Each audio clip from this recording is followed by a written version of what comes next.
25 sati da napravi papir, ali sad to mi je važno da saznam koji je punjač, koliko ampera, koje snage. Možemo. Ne, ovdje papir je samo neposebno, a i to montirati može.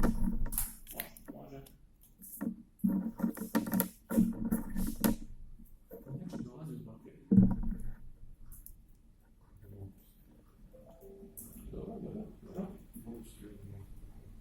Dobro. Piše ono output piše 6V ili 12V. Dobro, 6 VDC. To je, baš sam vidio tu stvar. Jeste, taj punjač je jako slab za tu bateriju.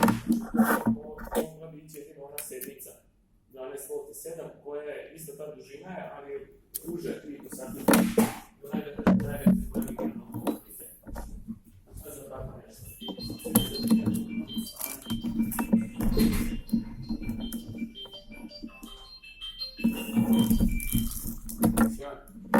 Aha.